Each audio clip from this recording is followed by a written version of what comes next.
All right, reversing a linked list. So the problem that I gave as an example test question is harder. It's actually reverse the first k elements of the linked list. But before you do that, do this one. And then you'll see that the logic for that is pretty much the same with a few extra pointers. All right?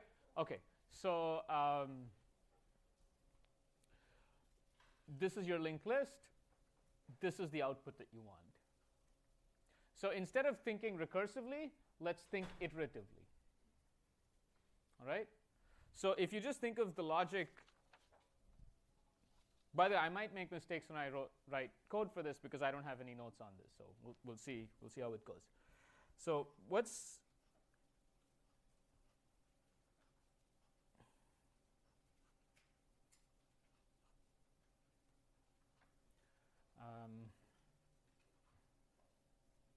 so suppose you're thinking about this iteratively. Just as a thought experiment, you might say, well, I'm just going to keep reversing each successive pointer, right? So right now, all the pointers are going in this direction. So I'm going to reverse this pointer, then I reverse this pointer, then I reverse this pointer, so on and so forth. Now, that seems like a reasonable way in which you might want to do it, because as you traverse the list, you keep reversing the pointers, right? So suppose you're at some intermediate stage of this algorithm, right? So this is the way that you have to do these questions, right? So instead of trying to write code, do it on paper first so that the logic is clear, and then you can convert it to code. So suppose you're at some intermediate stage of this algorithm. So what is it going to look like? So let's put our numbers down. So let's just say that your algorithm is at this stage. So presumably, what you've done is you have something like this. And maybe you've made this null. Right? So this is what it should look at an intermediate stage. And these are all pointing forward. Does that make sense? So this is what your linked list would probably look like at your intermediate stage. Is there something that you observe about this? Yeah? There's no way to see the Previous one meaning? so 101 you can't see. From 101 you can't see 10. And from 10 you can't see 101. It's a singly linked list. So actually the linked list has been broken into two parts. So what this immediately tells you is you're going to need two pointers. You're going to need a pointer for 10 and a pointer for 101, and probably they're going to march through this entire list, right? You will not be able to do it with one pointer. OK, so let's say that suppose we have two pointers here. OK, so I'm going to refer to this pointer. I'll call it the prefix, and I'll refer to this as the suffix. So it's just a name. This is like the name I'm giving to that pointer, right? It's useful to give names that have some meaning instead of calling it like A and B. Right? So here's the prefix, and this is the suffix. And eventually, when you end, you hope that the prefix is just going to be the head of the the reverse linked list, and the suffix is probably going to be null. Okay? Given this, now let's write out a few lines that's going to do the reversal. So what are those? What do you do?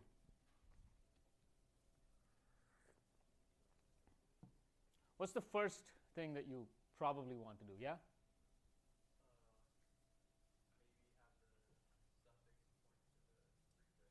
OK, yeah, right. So you want this node to point to this node. Good. So you won't be able to access the following node. Hence, what you should do is? We want the suffix to point to the next node so that you know where it is. You want to store what's over there. Yeah, you store the next node in a temp so that when this points to here, you're not going to forget what that node is. And then you basically shift the prefix and the suffix. Does that make sense? So note that you'll see that if you, okay, so I'm going to write a few lines, and we'll see how far I get. So it seems like the first thing to do is I'm going to say node star, I'll make a temp, and this is going to be suffix arrow next. Right? That seems like the first thing to do.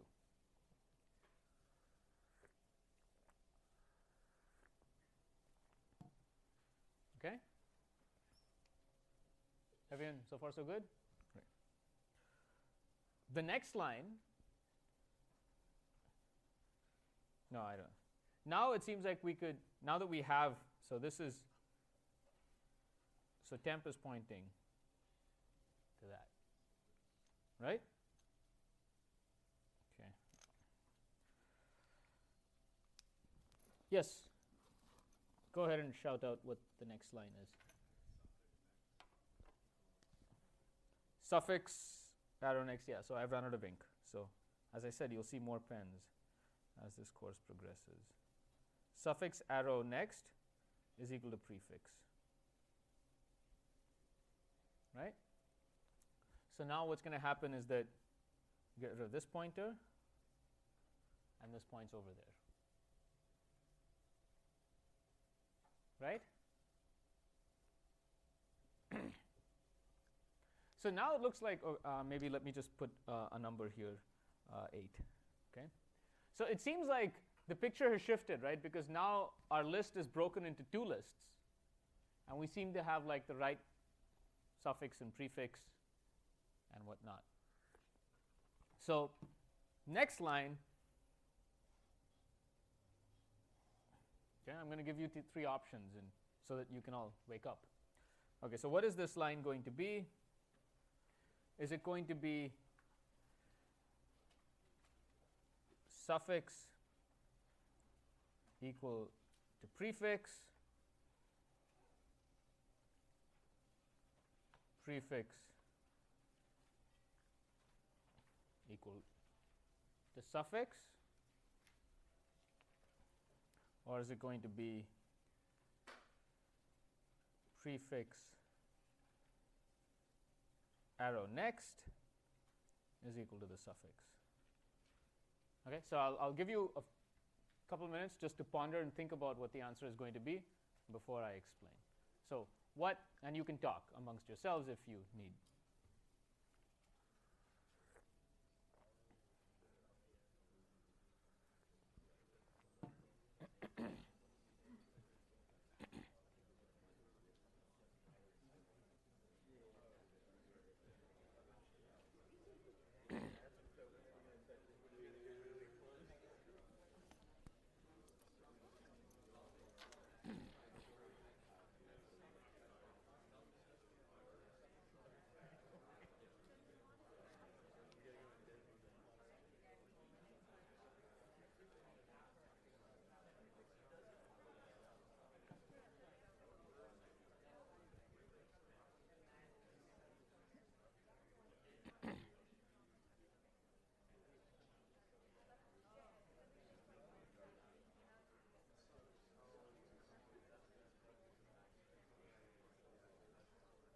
Okay, so what's the answer? Okay, so I mostly see blues, so that's right. So the prefix is going to be equal to the suffix. Right, so I'm just going to draw this over here. So these are the old values. I'll put the new values on top. So now your prefix is here. Okay, and then what is the next thing to do? Yeah? Suffix will move to the temp because you want to shift both these pointers down here. So the suffix is equal to temp.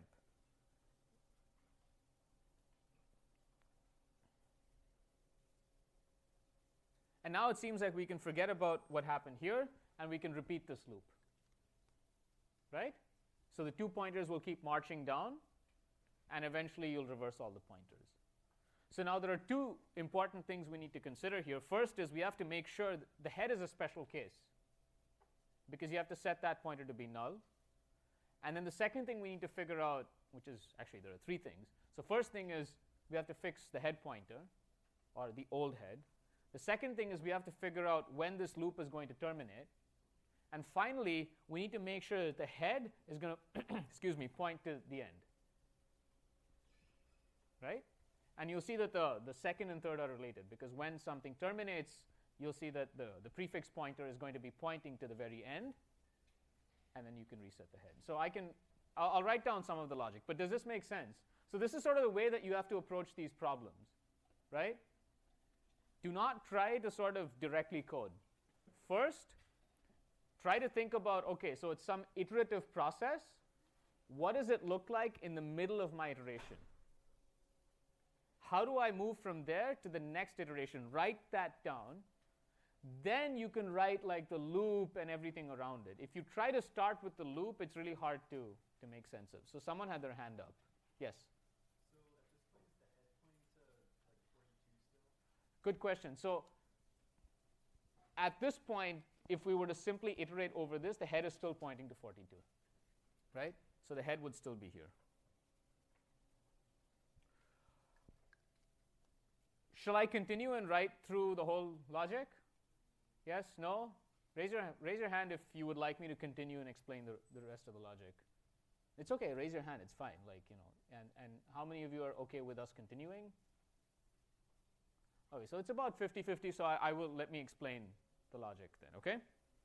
So usually my bar is if about 25% of the class are not following, then I will stop and explain. Okay. So hopefully this chunk of code makes sense. Right? This block makes sense. Right? This is what is going to move your pointers through this. So now we need to figure out how do we initialize prefix and suffix. How do we initialize them? And when do we terminate? And then setting the head and the tail. Okay. So let's just, it's useful again when you're writing code. There's probably a nicer way of writing this, but let's just take care of like some annoying cases at the very beginning. We'll say if head is equal to null. Okay, so actually maybe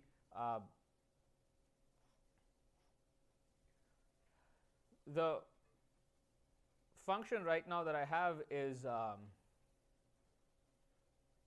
void function, right? Because it's going to return the new head, but it really resets the head, which is a variable inside your class. So think of this function as being inside the class. Okay? Okay, so the first couple of things you should always do is when the list of size 0 and the list is of size 1, write it out as a special case at the very beginning. This will prevent lots of null pointer errors. So we'll say if head is equal to null, or head arrow next is null, return. Right? So this is the list length is 0 or 1. Yeah? Why is there a problem with the list is of length 1?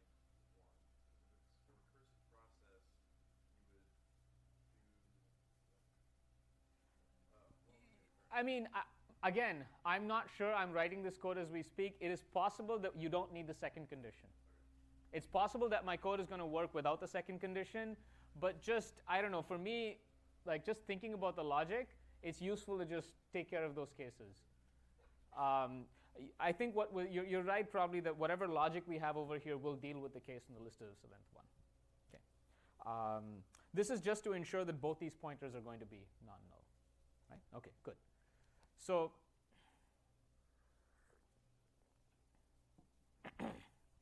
suppose I do this. I think this should work. So let's see. So I'll initialize the. Okay, let's see if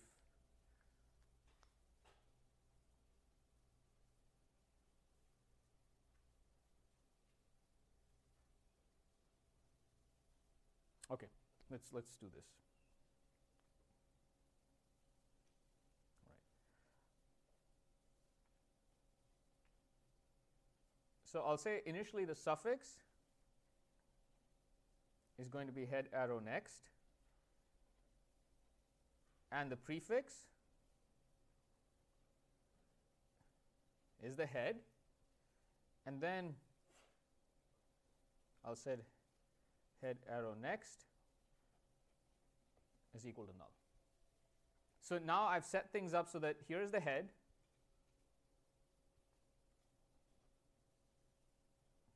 I've set this to be null. Head is pointing here, which is the same thing as the prefix. And suffix is here. Yes?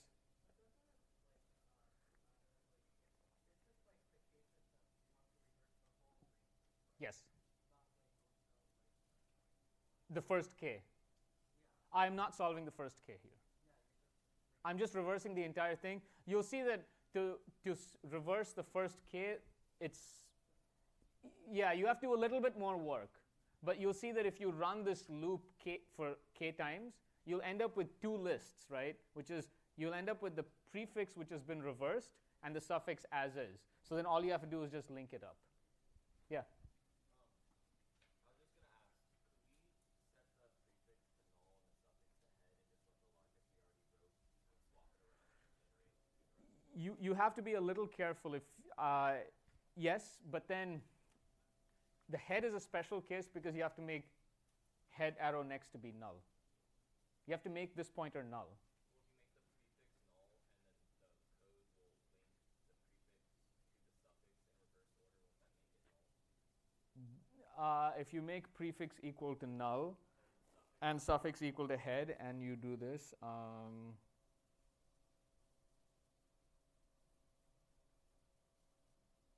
yeah, that would work. That would work. Again, this is me trying to not be very clever when I write my code. But you're right. You can combine all those cases into the loop. Right?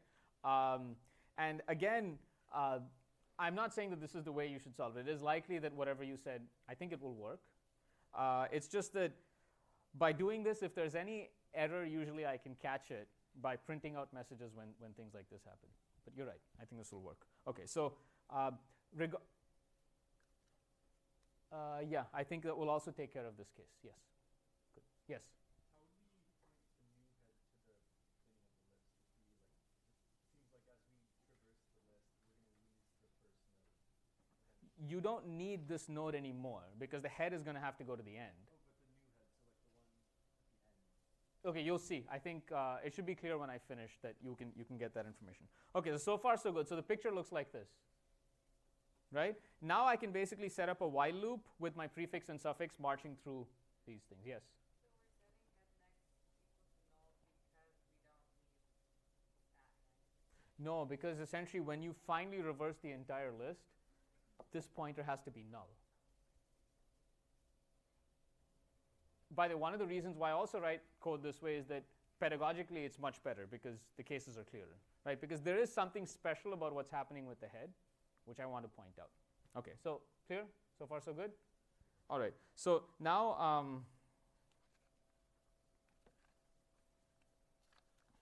okay, there we go. All right, so now let's, now that we have this set up, it seems like the prefix and suffix have been set up the way we need. We have a while loop. Let's figure out what the condition is. But then in this while loop is going to be the 4 lines I wrote earlier, right? These 4 lines over here. Right? This logic is going to be in there. Does that make sense? This is the one that's actually flipping the pointers and moving things around. Okay. So clearly, it seems that when you have to keep marching through this process until the suffix is null. Right? And when the suffix is null, then you've reached the end of the list. So let me write this down and then, so while suffix is not equal to null. It's not equal to null. You're going to keep doing this until at some point, note that the suffix is going to become the temp, which is the suffix arrow next. So when things are at the end of the list, eventually suffix is going to become null, and you're at the end of the list. Okay? Now there is one line left to complete this. Okay?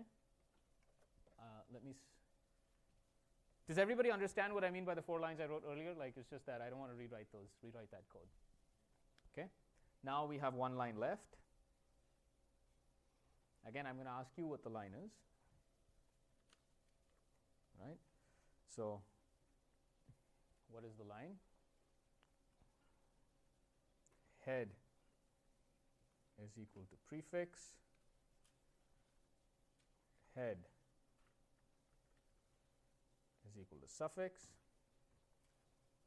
or the head is prefix arrow next. So which is, hang on a second, zoom out a bit. Yeah, what's the line? So I'll give you a minute to think about this.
Okay, so what's the answer? What is the answer? Okay, so it's yes. I mean, those of you who've raised your hand, mostly it's red. Some of you are maybe still processing what's going on. So the head is equal to the prefix, and we're done with the code. So why is the head equal to prefix? Just to explain what has happened. So let's say this was what the list looked like, right? But let's say you've done all the reversals. So at some point, this has been null. And at some point, what's going to happen is that prefix is pointing to that, and the suffix is just null. Right? That's when the loop has terminated. Suffix equal to null, the loop is terminated. And when the loop is terminated, the prefix is actually pointing to the beginning of the list, which you now reset head. Right? So totally, this is about this. I guess it's 1, 2, 3, 4, 5, 6. 6 plus 4, 10, 11. 11 lines of code, ignoring parentheses. So it's not very difficult. If you add in maybe another 5 or 6 lines of code, you can reverse the first k elements of the list. Right? So you'd have to be careful here. What you would do is you would count how many reversals you're doing. After that number of reversals, your prefix is pointing to the initial part of the list reversed. The suffix is still pointing to whatever remains in the list. And then you just have to link things up. Does that make sense? Right? So it's not once, go back, do this, write the code, and hopefully it should be clear. Okay? So if you don't want to do, if you do not want it to do the problem using recursion right now, you don't have to. I highly recommend that you do, so that you have both views: how to do it through iteration, how to do it through recursion. You have both views in your head, and so especially